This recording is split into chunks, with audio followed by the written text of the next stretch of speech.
Bonjour à tous. Aujourd'hui, le docteur Renaud va nous faire une présentation sur le thème de l'anémie liée à une carence en fer. Et vous pouvez commencer, docteur Renaud.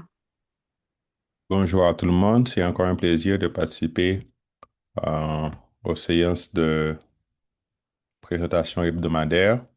Aujourd'hui, je vais faire une présentation sur l'anémie fériprive. Je pense que c'est un sujet qui est très important et je voudrais faire un rappel sur principalement la prise en charge et encore les processus de métabolisme du fer au niveau du corps et pour montrer l'importance du fer.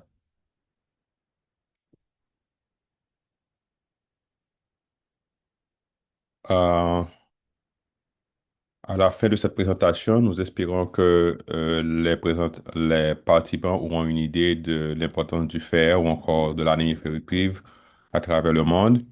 On pourra comprendre le métabolisme, le transport et comment le fer est stocké au niveau de l'organisme et pour pouvoir également à la fin identifier les causes et conséquences de l'anémie ferriprive et comment peut-on faire le diagnostic et les différentes stratégies qui existent pour pouvoir faire la prise en charge de l'anémie ferriprive et comment euh, conseiller les patients ou encore aborder le traitement préventif. Le fer, en général, c'est un minéral qui est très important sur notre couche terrestre. Et parmi les 87 éléments qui existent sur la Terre, le fer constitue environ 5,6% et il est classé en quatrième position en termes de proportion, à l'arrière de l'oxygène, le silicone ou encore l'aluminium. Le fer également est présent dans le sol et en grande quantité qui est beaucoup plus élevé que le calcium, le sodium et le magnésium. L'anémie ferriprive, selon l'Organisation mondiale de la santé, est définie comme une réduction de la masse des globules rouges ou encore une réduction de la concentration de l'hémoglobine. Et chez les filles, chez les femmes, c'est à une concentration qui est inférieure à 12 grammes par décilitre.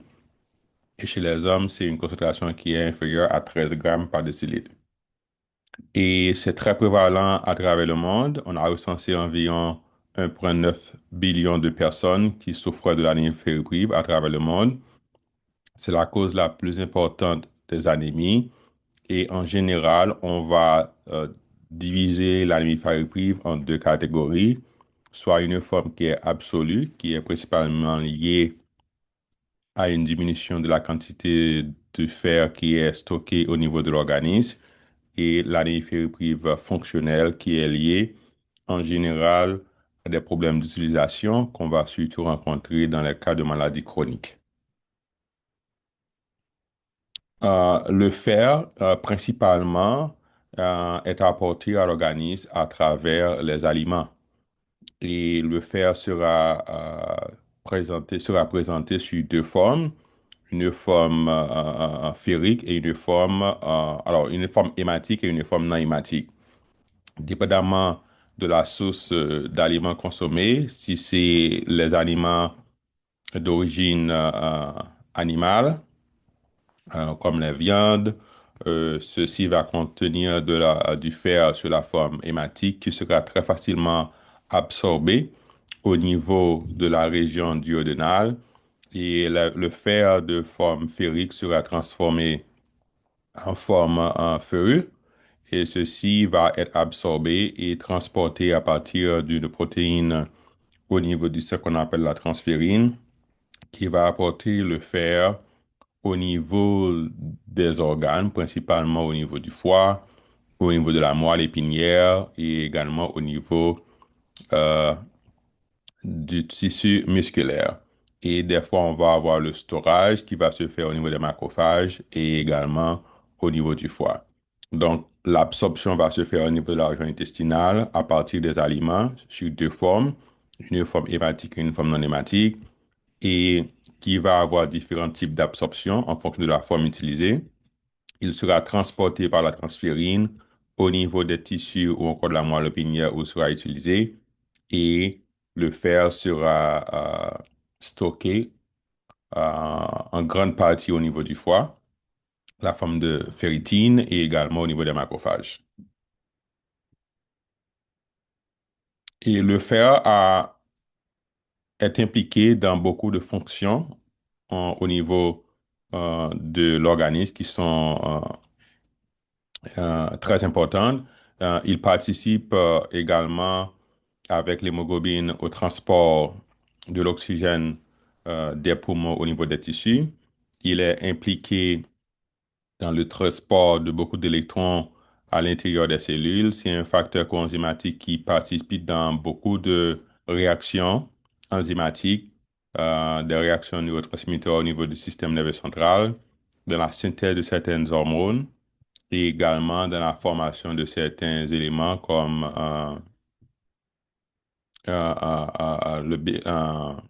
au niveau hépatique et également participe dans la détoxification au niveau du foie. Donc, c'est un cofacteur enzymatique qui est impliqué de beaucoup de réactions enzymatiques et qui joue un rôle vital dans différentes fonctions. Comme je l'avais mentionné, il y a deux types de fer qu'on va rencontrer, la forme hématique et la forme non hématique. Et la forme hématique va se présenter, sera présente surtout en conjonction avec l'hémoglobine et va surtout se présenter au niveau des produits d'origine animale comme de la viande, le foie ou encore de la rate. Et la forme non hématique qu'on va surtout rencontrer euh, avec les produits végétaux comme les céréales, du poids. Et le lait est une source très faible en fer et ceci peut aboutir à l'anémie ferroprive si vous avez une consommation à base de lait qui est très élevée. La forme hématique n'est pas affectée par l'ingestion d'autres produits. Il a une absorption qui est très rapide, environ de 20 à 30%, et qui n'est pas affectée par la balance totale du fer au niveau de l'organisme. Et cette absorption est intacte et il va être libéré au niveau des cellules mucoviscidales au niveau de la région intestinale. Comparativement pour la forme non hématique, cette absorption varie très grandement entre 2 à 100% parce qu'il est influencé par la quantité de fer total qui existe dans l'organisme et également sa solubilité varie en fonction de type du fer en forme de en sel qui existe. Et également, l'intégrité de la muqueuse intestinale peut influencer l'absorption, surtout chez les patients qui souffrent d'autres pathologies intestinales, s'ils ont des ulcères ou encore des syndromes inflammatoires chroniques. Et également, il y a beaucoup d'autres éléments inhibiteurs qu'on va décrire qui peuvent inhiber l'absorption de la forme non hématique du fer au niveau de la région intestinale. Il y a beaucoup de produits qui peuvent également inhiber l'absorption du fer au niveau de la région intestinale, comme de l'avoine, de la sauge et certains produits végétaux comme l'épinard et certaines épices peuvent inhiber l'absorption du fer. Beaucoup de en boisson, encore de produits qu'on consomme, du vin, du thé qui contient de la tannine, peuvent inhiber l'absorption du fer. C'est pour cela qu'il est recommandé de ne pas consommer ces produits en même temps avec la prise de certains comprimés à base de fer. Et une cup de thé peut réduire l'absorption du fer au niveau de la région intestinale à environ de 11%.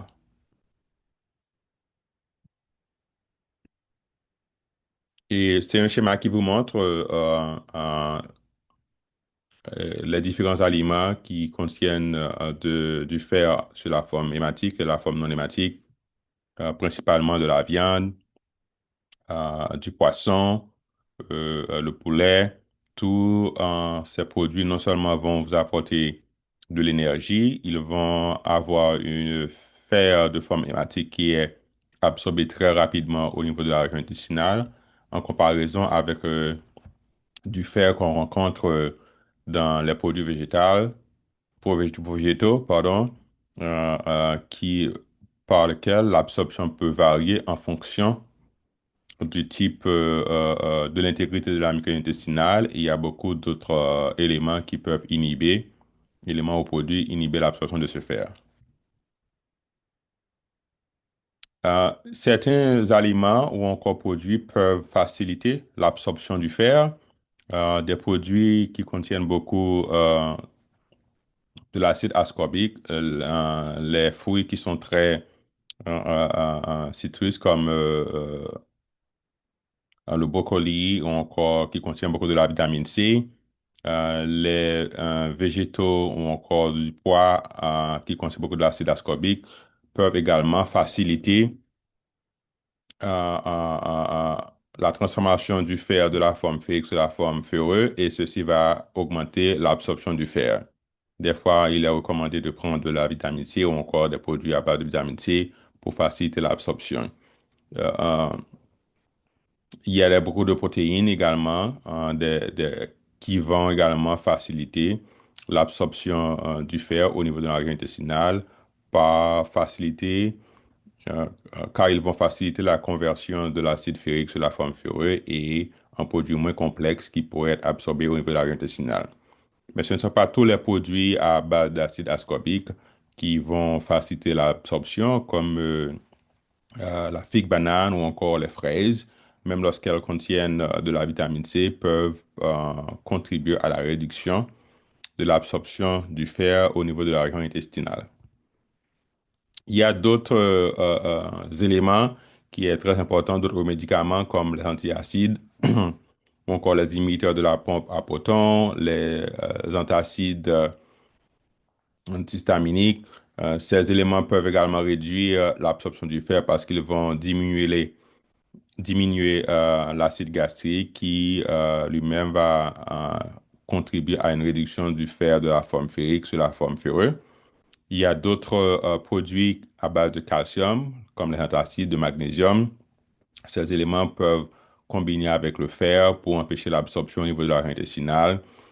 Des graines à base de phytate et également, comme je l'avais mentionné, le thé peut également réduire l'absorption du fer au niveau de la région intestinale, principalement au niveau de la région du duodénum.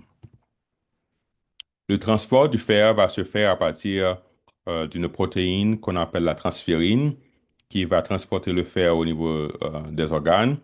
Et il y a beaucoup de récepteurs qui vont être éparpillés à travers les différentes régions du corps, le système nerveux central, la région musculaire, la moelle épinière.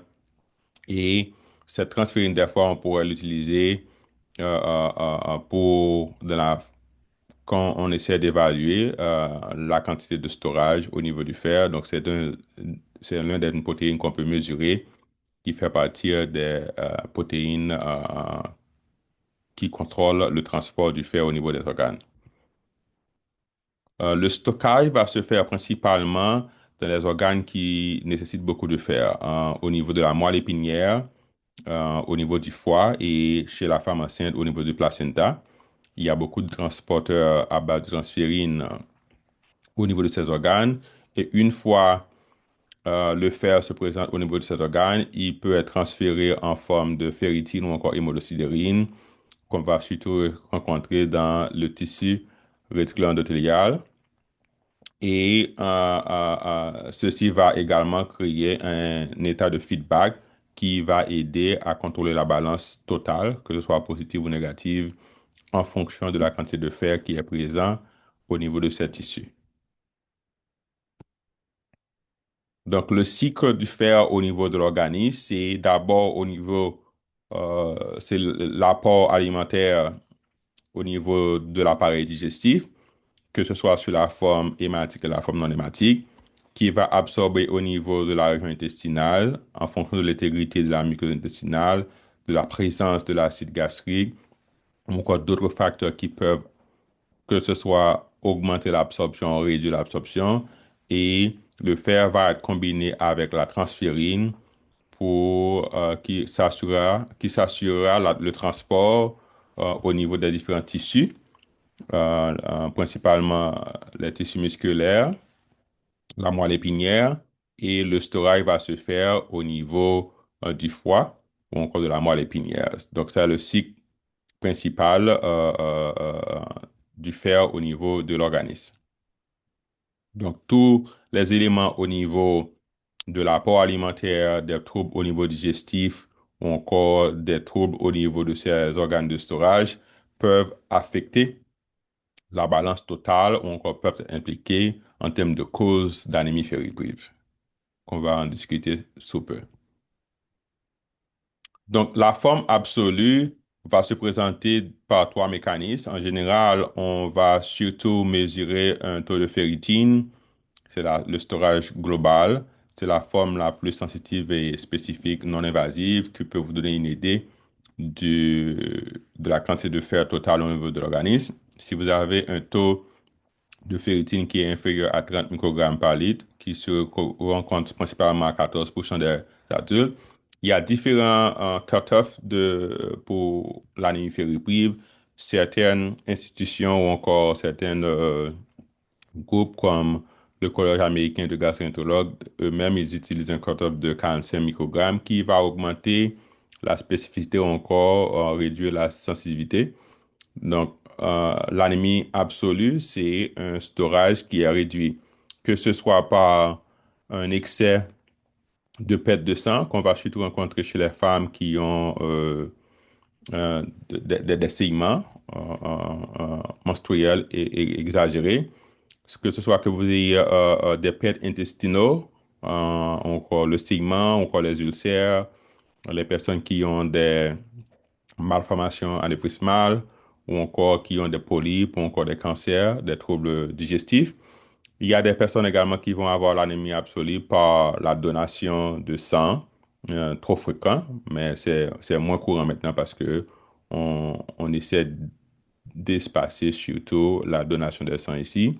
Et d'autres personnes qui sont sur d'autres médicaments, comme l'aspirine ou encore d'autres anticoagulants, ceci peut augmenter le risque de saignement au niveau de la région intestinale.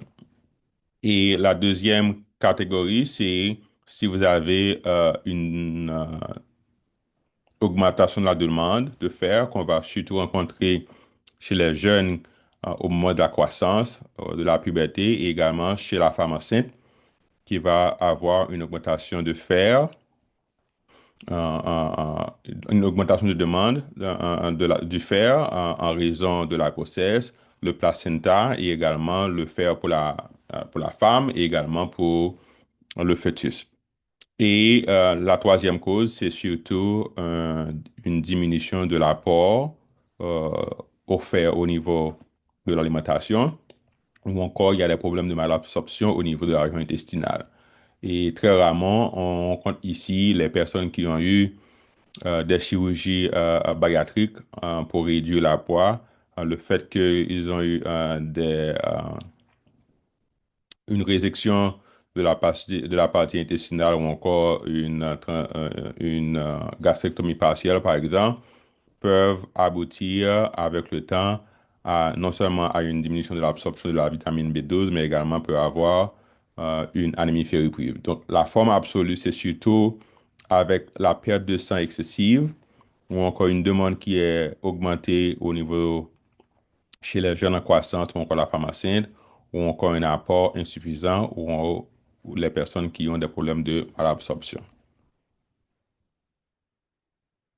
Et pour l'anémie fonctionnelle, en général, ces personnes vont avoir un taux de ferritine qui est supérieur à 30 microgrammes par litre, mais la saturation en transférine va être réduite. C'est surtout chez les personnes qui souffrent de pathologies chroniques, les personnes qui ont une insuffisance chronique congestive, les personnes qui ont des euh, pathologies, une insuffisance rénale, les maladies inflammatoires qui attaquent le système intestinal ou encore euh, l'arthrite rhumatoïde, la tuberculose, toute pathologie chronique peut aboutir à une anémie fonctionnelle ferriprive. C'est surtout un problème d'utilisation. Ce qui se passe surtout dans l'anémie ferriprive liée à la pathologie chronique, c'est le foie qui va produire une protéine qu'on appelle l'hepcidine, qui va empêcher la conversion de la forme ferrique au niveau de la région intestinale sur la forme ferreuse, qui également va empêcher l'utilisation, encore la libération du fer des macrophages. Et également, il y a des récepteurs au niveau de la moelle épinière qui seront interférés par l'hepcidine. Ça, c'est l'élément inhibiteur qu'on va principalement rencontrer dans toute pathologie chronique, une élévation de l'hepcidine qui empêche l'utilisation du fer au niveau de l'organisme. Et comme je vous l'avais dit, les causes pour la forme absolue, c'est surtout chez la femme, les périodes encore qui sont très élevées. La femme enceinte, les pertes de sang principalement au niveau de la région intestinale et également l'apport nutritionnel qui est réduit et encore si vous avez une absorption au niveau de la région intestinale qui n'est pas adéquate. La forme de l'anémie fériprive, l'anémie fériprive peut être asymptomatique ou encore subclinicale, qu'on peut faire un dépistage chez les patients. Et des fois, on va rencontrer des patients dans des formes avancées, des formes sévères qu'on pourra identifier que ce soit par les symptômes ou encore par les examens de laboratoire. Et les personnes qui sont surtout à risque, ce sont les enfants que ce soit par une diminution de leur apport alimentaire, les enfants en croissance, les femmes principalement avec des règles prolongées ou encore au moment de la grossesse et les personnes qui ont un statut socio-économique qui n'est pas approprié. Ceci peut principalement qui n'ont pas accès euh, à des repas consistants avec ou encore des repas riches en fer, ils sont très à risque pour avoir l'anémie ferriprive. Les symptômes euh, euh, peuvent varier en fonction de la sévérité ou encore de la chronicité de l'anémie ferriprive. Il y a des patients qui vont présenter avec des troubles non spécifiques, ou encore de la fatigue, de l'asthénie, des personnes qui n'arrivent pas à tolérer le changement climatique. Et certaines fois, les patients vont vous dire qu'ils ont une diminution de leur performance physique, donc comme on a dit, encore crasé.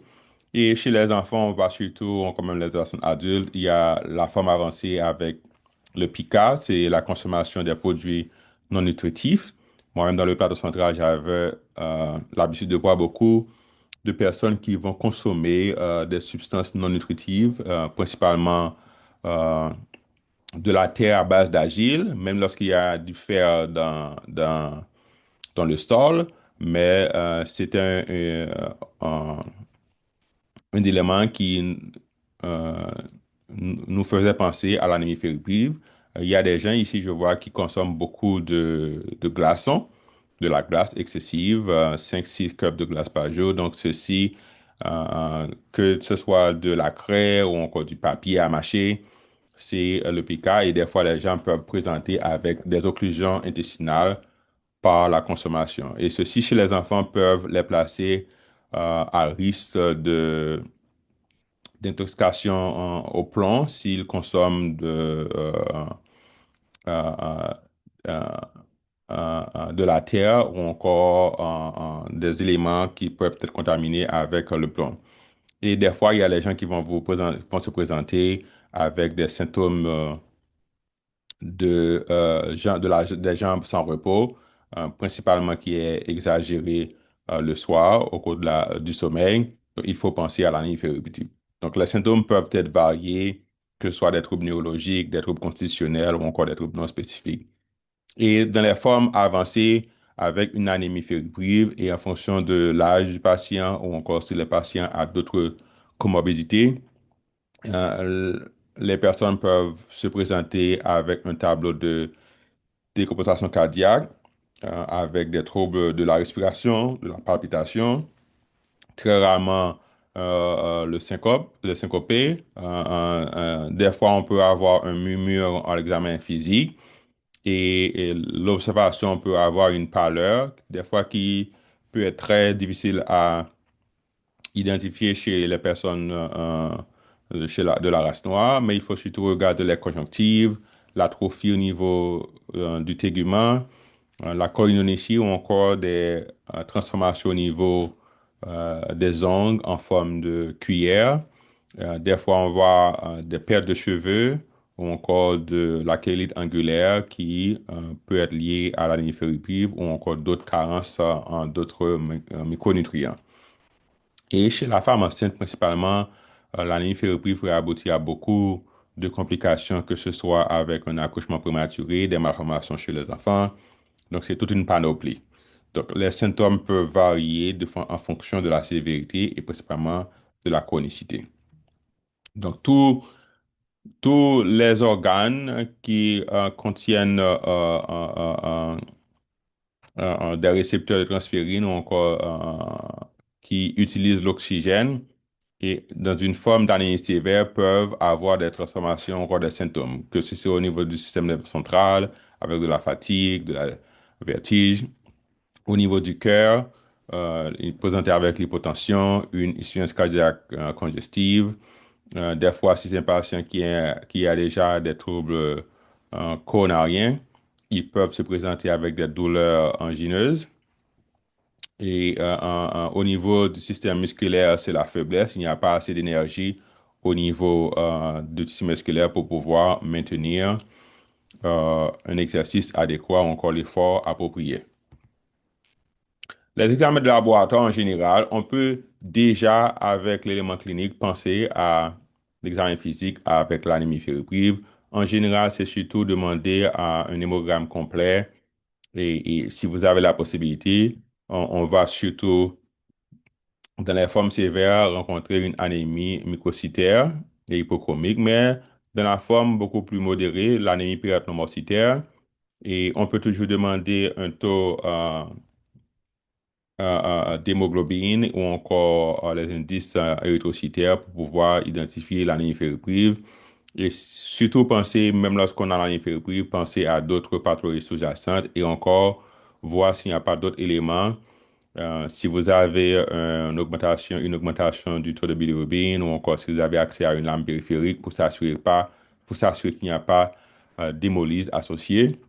Même lorsque l'anémie peut être fériprive, mais des fois, on peut toujours avoir d'autres anémies liées à d'autres micronutriments qui peuvent être associés, principalement la vitamine B12 ou encore euh, l'acide folique. Mais en général, c'est l'anémie mucocytaire avec un taux de ferritine qui déjà va vous donner une idée de la sévérité ou encore qui va confirmer le diagnostic. Donc, en fonction de la lame périphérique, ici, c'est les globules rouges qui sont d'apparence normaux en termes de taille, en termes de couleur, et vous pouvez avoir des microcytes ou encore voir une réduction de la taille de l'hémoglobine qui est principalement liée à l'anémie ferriprive. Des fois, on peut également demander un taux de réticulocytes qui va vous donner une idée de euh, euh, si la moelle épinière fonctionne rapidement ou encore s'il y a une association d'hémolyse qui va vous pointer sur la piste pour demander d'autres tests comme l'aptoglobine, le LDH pour s'assurer qu'on n'arrive pas affaire à une anémie hémolytique. Donc, la coloration également au niveau de la lame, comme l'anémie hypocystaire, l'hypochromie associée à l'anémie mucocytaire, en général, c'est l'anémie ferriprive. Il y a d'autres cas, il faut toujours penser si vous avez principalement des personnes avec d'autres pathologies comme la thalassémie, s'il faut faire une électrophorèse de l'hémoglobine en fonction des résultats initiaux. Donc, euh, euh, on peut différencier les anémies mycocytaires, normocytiques ou macrocytiques en fonction de la taille des globules rouges qui va vous donner principalement l'anémie mycocytaire qu'on va rencontrer principalement la forme la plus importante, donc la plus courante, c'est l'anémie ferriprive.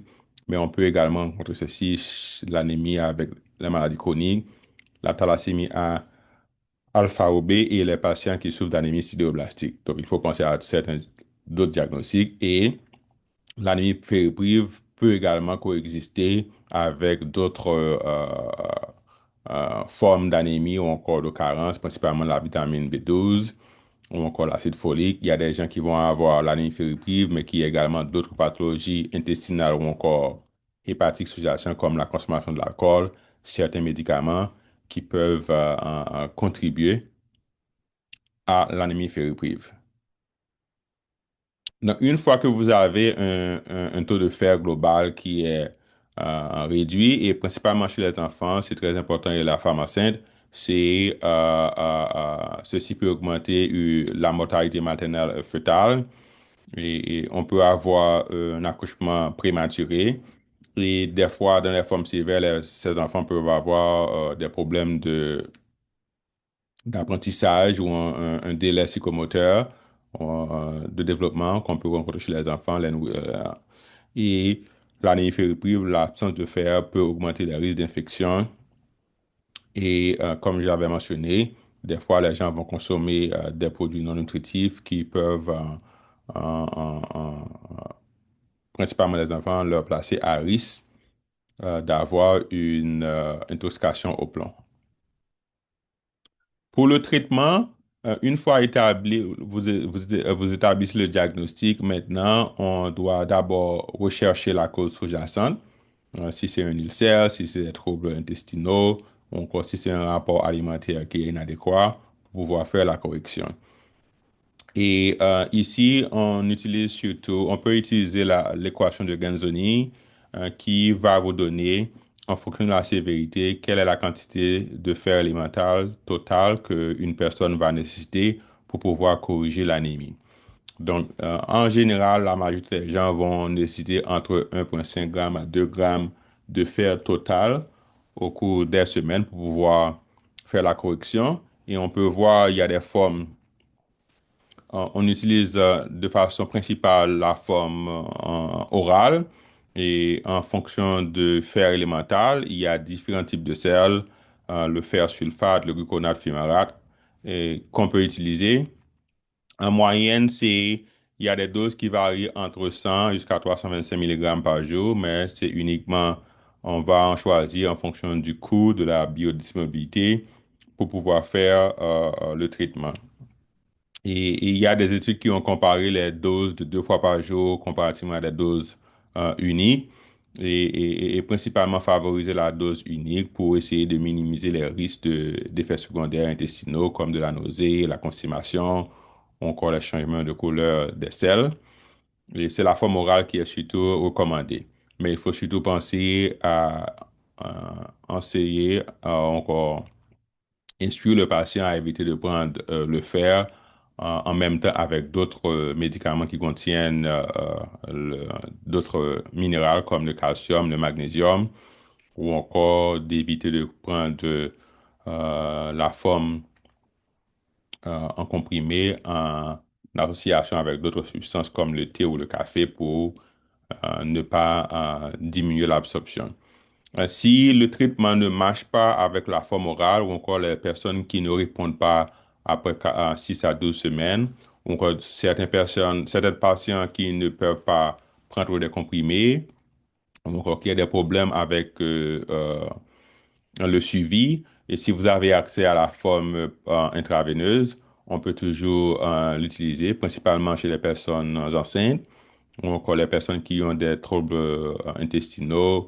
Si vous avez un patient avec l'insuffisance rénale chronique, il faut surtout utiliser la forme intraveineuse avant même d'utiliser l'érythropoïétine pour ne pas précipiter l'anémie sévère.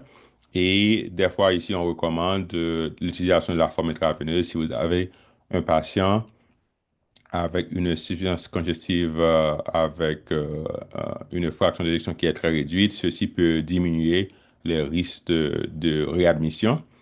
On utilise la forme intraveineuse. Mais je pense que le coût ou encore la tolérance, des fois encore les risques avec des anciennes formulations, les risques d'effets secondaires, certaines fois limites. Mais ici, en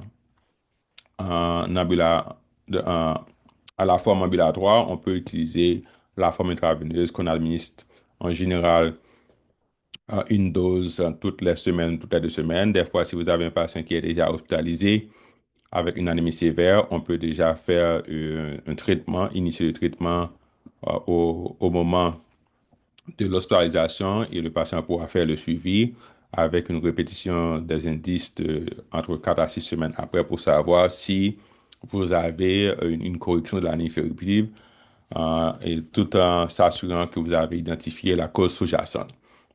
Ce qui est très important, une fois l'anémie ferroprive, pour les personnes qui sont âgées entre 45 à 50 ans, ici c'est recommandé de les référer à un gastro-entérologue. L'anémie ferroprive peut être le signe initial d'une pathologie intestinale, principalement les ulcères ou encore des polypes malins au niveau de la région intestinale. Donc, si le patient a accès, on peut toujours penser à les pathologies intestinales. Principalement en Haïti, penser aux infestations, infections parasitaires qui peuvent également contribuer à l'anémie ferroprive. Bon, chez les enfants, on pouvait faire un dépistage ou encore faire un traitement empirique pour s'assurer qu'il n'y a pas d'autres infections qui contribuent à l'anémie ferroprive. Et surtout, il faut faire l'éducation par rapport à la diète. Des fois, les personnes, il faut savoir quel type d'aliments, encore de produits qu'ils peuvent consommer pour pouvoir en corriger l'anémie ferroprive. Et très rarement, ces genres de traitements peuvent se faire en ambulatoire, mais si c'est un patient qui est âgé, une femme qui est enceinte, ou encore s'il y a d'autres comorbidités, si l'anémie est sévère avec un taux de globine qui est inférieur à 7, ici, certaines fois, les patients peuvent être hospitalisés. Et très rarement, on utilise une transfusion sanguine pour ceux qui se présentent avec une insuffisance cardiaque congestive ou qui ont des troubles de palpitation. Même lorsque le sang n'a qu'environ, une pochette de sang n'a environ 200 à 300 mg de fer, ceci ne va pas corriger l'anémie ferroprive, mais l'apport en hémoglobine ou encore de globules rouges peut améliorer les signes et symptômes. On va toujours continuer à faire le traitement adéquat pour ce patient après avoir identifié une cause sous-jacente. Les différentes formulations intraveineuses varient. On savait utiliser le fer dextran qui contenait en une pochette de 1000 mg. C'était très efficace et également c'est une seule dose ou encore des fois deux doses qu'on peut répéter toutes les 2 semaines, mais il y avait eu des patients qui ont eu des effets secondaires, mais qui n'étaient très pas courants. C'est environ 1 à 200 000 patients qui peuvent avoir des risques d'anaphylaxie avec la forme d'extrême. Mais ici, surtout, on utilise l'iron sucrose qui contient entre 200 à 300 mg. Donc, on peut donner 1 à 2 ou 3 doses, une dose journalière pendant l'hospitalisation et ceci ne nécessite pas de faire des tests de dépistage pour s'assurer qu'il n'y a pas de fait secondaire avec l'infusion. Et ceci peut être administré dans la forme ambulatoire. Les patients vont revenir, surtout dans les cliniques d'hématologie, toutes les 2 semaines pour pouvoir recevoir une dose. Et après 6 à 12 semaines, on peut mesurer les indices pour savoir si on doit espacer, on doit s'arrêter l'infusion de fer. Donc, ça fait quelque temps que je n'avais pas utilisé la forme d'extran, mais c'est très convenable parce que ça contient beaucoup de fer, jusqu'à 1000 mg, et c'est peut-être beaucoup plus cher et moins utilisé maintenant. Pour la forme orale, comme j'avais mentionné, c'est surtout en termes de la biodisponibilité, le coût, encore les risques d'effets secondaires qui vont principalement influencer le choix, que ce soit la forme gluconate, le sulfate, qui est très utilisé. Mais ces formes orales peuvent aboutir à des troubles digestifs. C'est plus important de l'administrer une dose journalière et au lieu d'augmenter les doses de 2 à 3 fois par jour, qui vont augmenter les risques d'effets secondaires intestinaux. Et ceci peut empêcher la compliance ou encore l'adhérence du patient. Donc, c'est très important. C'est mieux de donner des formes pas plus de 2 fois par jour pour d'augmenter la dose de 2 à 3 fois par jour qui peuvent augmenter les risques d'effets secondaires. Donc, en pratique, ici, c'est surtout le fer sulfate qui est très utilisé, que ce soit pour le traitement ou la prévention. Il a une très bonne absorption, une biodisponibilité qui est très élevée et qui n'est pas très coûteux. Mais il a des effets secondaires. Chez les enfants, ceci peut aboutir à la discoloration des dents, de la nausée, des douleurs abdominales ou encore de la constipation a été reporté. Et on utilise le fer sulfate également pour essayer de fortifier certains aliments dans les campagnes de prévention pour pouvoir prévenir l'anémie ferroprive dans des groupes qui sont beaucoup plus à risque. Donc, c'est très absorbé vers l'intestinal. Il est disponible partout, mais il a des risques avec les effets secondaires. Donc, on essaie d'utiliser une dose journalière pour minimiser les risques d'effets secondaires. Donc, en termes de prévention, une fois identifié la cause, ou encore le traitement sous-jacent, c'est surtout la modification alimentaire parce que le fer est apporté principalement au niveau de l'argent alimentaire.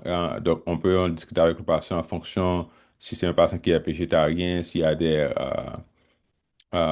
diètes spécifiques que le patient consomme, c'est de revoir soit avec le médecin ou quoi, un nutritionniste pour pouvoir faire apporter des conseils pour modifier l'apport alimentaire. Dans les campagnes, dans certaines régions où il y a l'anémie ferroprive est très prévalente, chez les enfants et la femme enceinte, on peut aboutir à la fortification des aliments et surtout, c'est la supplémentation du fer, principalement le fer par voie orale. Donc, il y a certains fruits végétaux que les patients, c'était principalement le fer non hématique. Et principalement, c'est essayer d'éviter le thé en commençant la consommation du café avec certains repas. Et des fois, on peut faire des programmes qui sont ciblés chez les enfants en âge de scolarité ou encore dans les cliniques chez les femmes enceintes. On peut également faire le dépistage. Et des fois, si il y a des cas, si il y a un rapport entre administrer du fer, c'est très rarement, il y a des patients qui, s'ils ont d'autres pathologies sous-jacentes qu'on n'arrive pas à tester, comme l'hémocomatose, ils pourront avoir un excès de ferritine, mais en général, il y a des patients chez la femme enceinte. Non seulement on peut apporter un supplément en acide folique, mais des fois, on peut administrer du fer parce qu'on sait généralement que il y a une demande. Si on n'a pas accès à tous les examens de laboratoire. Donc, c'était la présentation. Je suis prêt maintenant si vous avez des questions en rapport à l'anémie ferroprive. Merci beaucoup.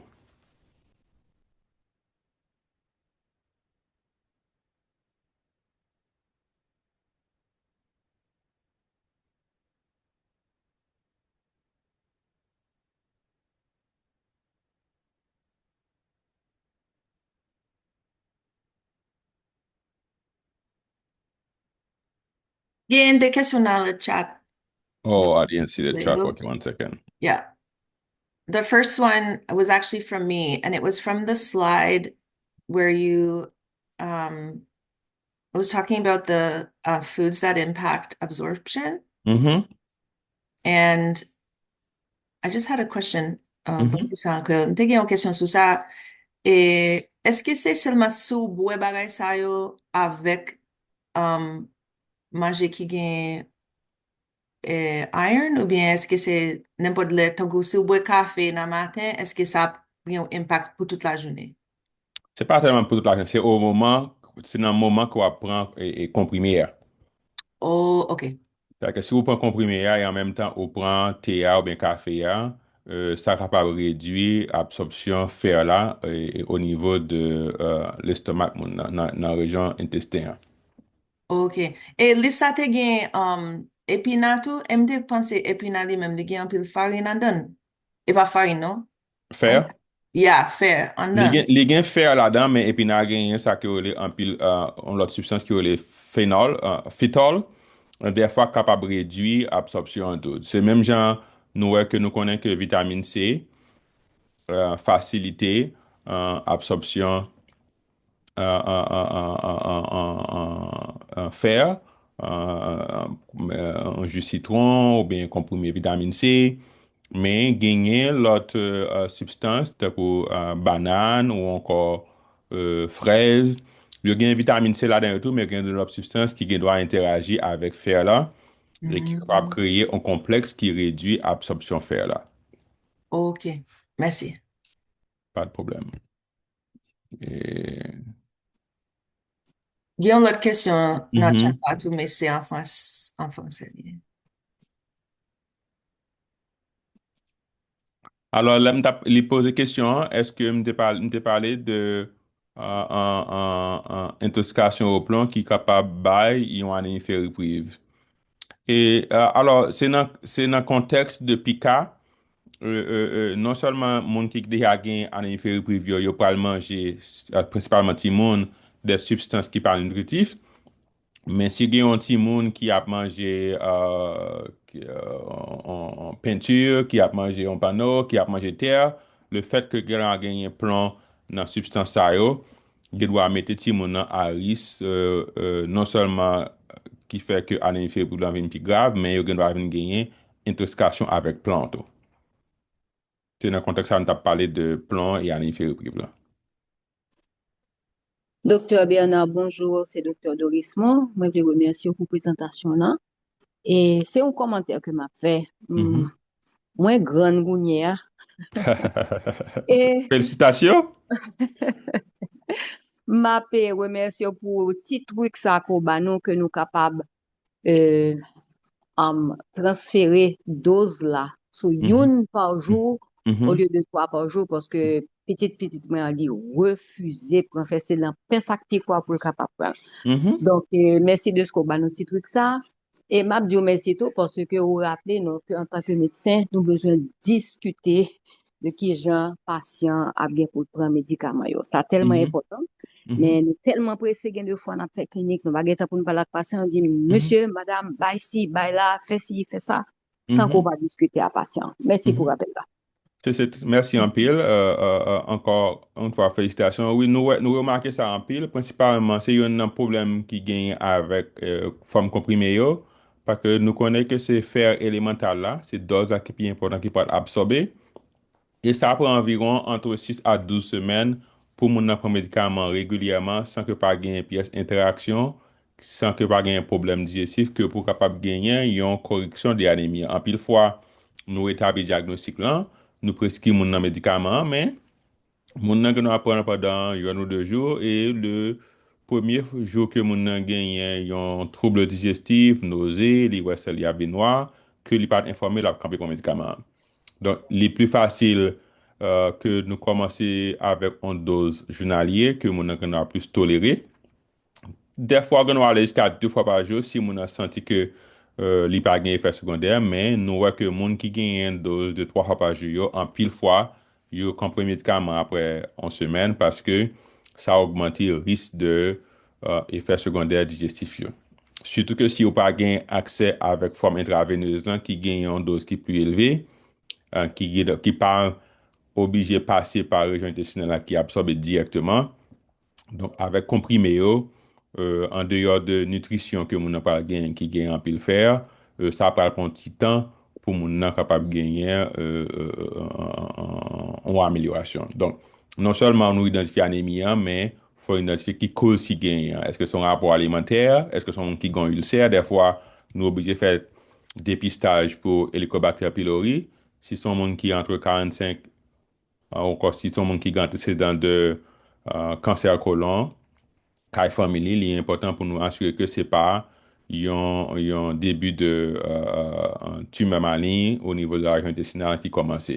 Donc, c'est ça qui fait que dans le protocole yo ici, il est recommandé que vous capable référer pour nous faire un dépistage. Mais nous connaissons que ça n'a pas existé en pile côté par rapport à moyen, mais au moins en 2 ou 3 minutes par la monde, regarder qui ça que les manger, ça que le gagne, des fois, nous gagne accès avec nutrition, juste pas connaître que c'est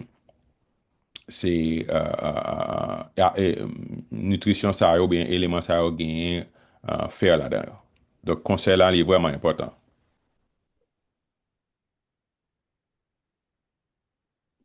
Y a-t-il un test spécifique pour le dosage de la transférine et s'il vous plaît, pourriez-vous reprendre les signes cliniques pouvant orienter vers un déficit? Pas, na, na, na, test pour faire pour identifier anémie fériprive là, d'abord, on doit commencer avec hémogramme complet. Qui doit montrer une anémie pneumocytaire, mais dans la forme qui est avancée, il doit montrer une anémie hypochromique mycocytaire. Et au cas toujours gagner un test qui est les transférines, au cas mesurer saturation en transférine, ou capable mesurer ferritine. Donc, ça parle d'une idée générale de si vous avez un taux d'hémoglobine qui bat ou gagnez un taux de ferritine. Si vous avez accès à ferritine et transférine, ou pas vraiment besoin de checker transférine, nan. Sauf que, faut nous connaître que, dans le cas de maladie fébrile, ferritine, nan, c'est ça que les yon acute phase réactant, c'est même genre avec vitesse de sédimentation. Si moun nan gagne une infection, si une maladie chronique, taux de ferritine doit légèrement élevé, qui n'a pas de problème pour identifier un inférieur. Donc, dans ça, vous capable de checker un taux de transférine, saturation transférine qui nous montre est-ce que anémie ça qu'on gagne sont anémie qui est vraiment fériprive ou encore c'est en anémie inflammatoire. Mais déjà avec si vous gagnez pour choisir, si vous n'avez pas gagné d'autres pathologies, vous pouvez choisir ferritine nan, et en fonction de valeur cut-off qu'on utilise, il va permettre qu'on identifie anémie fériprive là. Il y a un malade qui allait jusqu'à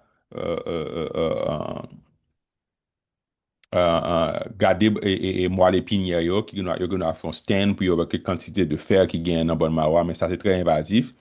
Si son monde qui t'a fait un test qui gon pancytopénie, qui t'a fait un examen de la moelle épinière, yo ka gen une bonne idée de comment en quantité de storage là est au niveau de moelle épinière. Gagner ça qui relève tout concentration de hémoglobine dans réticulocyte parce que réticulocyte aussi eux même qui pourra sortir en premier qui vivre 1 à 2 jours.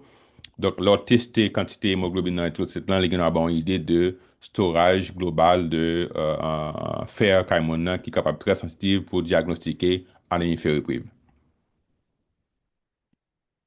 Est-ce que nous sommes capables de prendre fer sans docteur pas prescrit? Nous, li. Il n'est pas tellement gagné en pile risque, à moins que ce soit un monde qui a un problème hépatique, on surcharge en fer. Mais risque gagnant, c'est pas arriver diagnostiquer cause sous-jacente de fer. C'est pas parce qu'on sent tout gon fatigue, corps crasé, ou dire c'est fer que manqué. Il est en général recommandé pour ouais, il y a un médecin traitant pour faire une évaluation pour assurer que c'est pas un lot de pathologie qu'on gagne qui gagne à fort gagner sensation ça. Quand doit-on choisir entre le fumarate, le gluconate et le sulfate chez les enfants? Pas quoi qu'il y ait une différence spécifique en différentes formes de sel, yo, c'est simplement par rapport avec coût yo, et encore tolérabilité et médicaments yo. Donc, si qu'on pas joindre une formulation mon an ka absorber, mon an capable payer li ou qu'on prendre n'importe quelle formulation ça yo. Yo cause moins de problèmes au niveau digestif, mais il va dépendre de coût yo, principalement. Si vous prescrivez un médicament qui est très cher, pas qu'à prendre, donc il faut balancer risque gain entre coût médicament avec un qui est moins cher que capable de gagner plus d'effets secondaires, mais ou capable de prendre une dose qui est plus réduite.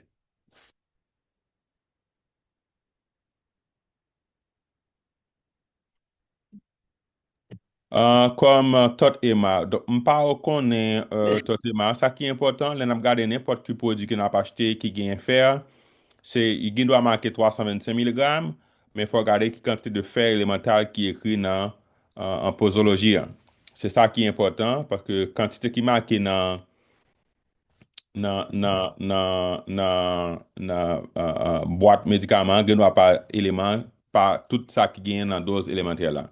Donc, faut nous connaître que les nous acheter un comprimé ou bien sirop qui gagne fait là, regardez qui quantité de dose élémentaire qui gagne par cuillère ou encore par comprimé. Et à partir de l'équation de Gonzolinion, car que en total, quand moun faire ça besoin pendant quelques semaines pour essayer corriger anémie, hein. Si toutes les fois que nous assurons que moun n'a pas gagné, on continuation de pète que le gagnant ou bien que nous arrivons à identifier cause ça. Si nous traitons moun nan tout, faut qu'on suivi que moun nan tout pour nous refaire test yo. Et si faire anémie fébrile n'a pas amélioré, faut nous assurer est-ce que pas gon bagage qui empêche l'absorption ou bien est-ce que le diagnostic là est vraiment approprié.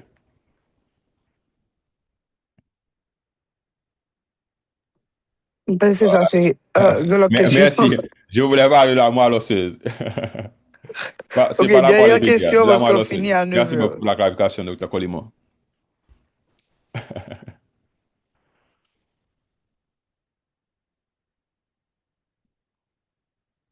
Vous avez Merci répondu à la beaucoup. question pour la moelle osseuse? Yeah, c'est la moelle osseuse, pas la moelle épinière. J'avais dit moelle épinière. Merci, Dr. Colimon. Bonjour. Moi, j'ai une question. Mhm. Bah, on est à poser. Ouais, poser question. Ça, c'est Euh, la question. alors, l'étape. Imprécieux, si toutefois, je saluer et remercier pour l'exposé. Et je vais féliciter parce que moi, je marqué niveau à plus bas que niveau. Question pour moi, c'est en cas d'hémolyse massive, il Mhm. y a un citadini qui est capable de présenter, mais c'est pas hémolyse massive là qui permet de me poser question, c'est par rapport avec récepteur ferritine 1 et 2 qui gagne au niveau de macrophage. Si toutefois, il y a un problème de cycle recyclage pour faire, comment je suis capable de faire pour me connaître et qu'il un problème de recyclage pour faire? Et comment on gérer type d'anémie ferroprive ça par rapport avec un hémolyse massif et problème de recyclage de fer. Merci. Premier sac par gain, hein, c'est essayer d'identifier qui ça qui cause anémie hémolytique là. C'est sûr que second anémie hémolytique qui continue avec le temps, mon n'a pas gain tellement qu'on demande au niveau de la moelle osseuse hein, pour régénérer nouveaux globules rouges, les gens viennent aboutir à une demande et accrue pour un besoin de fer. Donc, dans le cas ça, je pense que c'est pas faire là vraiment élément, c'est identifier est-ce que son monde qui a une anémie hémolytique parce que son monde qui gagne une anémie how do you call sickle cell disease qui gagne un falciforme qui pas identifié, est-ce que son monde qui gagne un tableau de paludisme, est-ce que son monde qui a un tableau de pathologie héréditaire qui a affecté le globule rouge là, est-ce que son médicament, est-ce que son infection. Donc, dans le cas ça, est-ce que son monde qui a une Bon, maladie monsieur, hémolytique auto-immune. Donc, si bon, monsieur, un mettez premier question test dans qu'on le va contexte faire, ça pour pas répondre. qui Bon, soit monsieur, dit? mettez question dans le contexte. Bon, monsieur, mettez question dans le contexte ça pour qu'elle répondre plus bien. Mhm, Par exemple, en cas de leptospirose ou sinon malaria, mhm, il y a une destruction hémolytique qui fait et puis nous tester nous c'est en leptospirose ou bien en malaria. Nous traiter leptospirose ou sinon malaria. mhm. Mais vous remarquez que anémie ferroprive là, il continue. Et les test nous vérifier que c'est problème de recyclage fait qui gagne au niveau de macrophage par rapport avec transférine 1 et 2. Qu'on y a vraiment donc qui ça moi t'a dû faire pour gérer type d'anémie ça. C'est Si la son mienne. problème, si son problème, toutefois qu'on gagne un anémie ferroprive avec un problème de recyclage, donc, on gagne ouais que son problème fonctionnel. C'est-à-dire que, gon l'autre pathologie sous-jacente qui existait, que soit encore pour identifier. Parce que c'est, en général, son inflammation chronique, ou bien, une insuffisance rénale, sont l'autre pathologie qui fait que, corps là, pas arriver à utiliser, faire là de façon appropriée. Donc, ou te gen nou Euh, leptospirose ko traité, mais une fois que si moun nan ou que marqueur yo montre ou que gon problème de recyclage, en général, c'est on l'autre pathologie sous-jacente qui n'a peut-être pas déclaré ou bien qui beaucoup identifié. C'est toujours une pathologie chronique. C'est qui a son arthrite rhumatoïde, qui a la tuberculose, li gen droit c'est une insuffisance rénale, c'est en général, ou bien en pathologie, comment on dit ça, en lymphoproliférative qui existait, qui fait que gagnent en utilisation excessive de fer au niveau du système réticulo endothélial. Ok, d'accord, merci. Je vous Merci pour toutes les questions. Merci pour la présentation, Dr. Renard. Merci tout le monde pour la participation. Si nous avons des questions, nous pouvons toujours voir par email ou bien nous pouvons voir pour Rachel dans le message. Nous avons transféré par Dr. Renard. Et je souhaite tout le monde une bonne fin de semaine. Thank you so much, Rachel. Merci un peu, Rachel, merci Aïcha, et merci aux participants. D'accord. On se voit tout ça la semaine prochaine. Ouais, ouais.